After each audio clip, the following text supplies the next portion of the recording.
The purpose behind not listing the disorder names was a way to suggest the label of a mental illness does not define the person.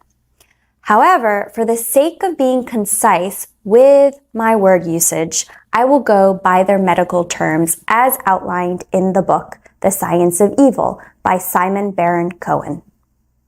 Let's first understand the psychopaths. They have zero affective empathy, in other words, emotional empathy. Author Baron-Cohen states that psychopaths are totally preoccupied with oneself. There is a willingness to do whatever it takes to satisfy their desires.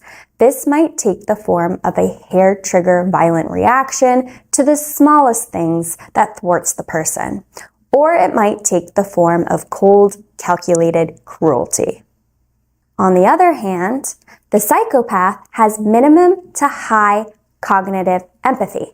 He is able to describe what and why other people feel, even if he does not commiserate or care about those feelings. He relies on reading people to mimic emotion so as to blend in with the rest of society. His acute ability at reading people also helps him manipulate others for his personal gain.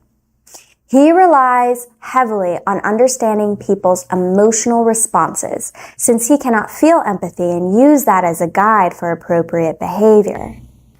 Psychopaths exhibit these characteristics: superficial charm, lack of anxiety or guilt, undependability and dishonesty, egocentricity, inability to form lasting intimate relationships, failure to learn from punishment, poverty of emotions, lack of insight into the impact of their behavior, failure to plan ahead. Although not all psychopaths are violent, the majority have violent tendencies. A milder form of psychopathology might be what is sometimes known as the Machiavellian personality type.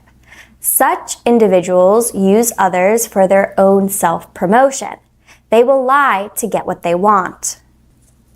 Psychologist Jordan Peterson states, "Unless you can think like an evil person can think, you are defenseless because they will go places you can't even imagine, and then they can win. A harmless man is not a good man. A good man is a very, very dangerous man who has that under voluntary control."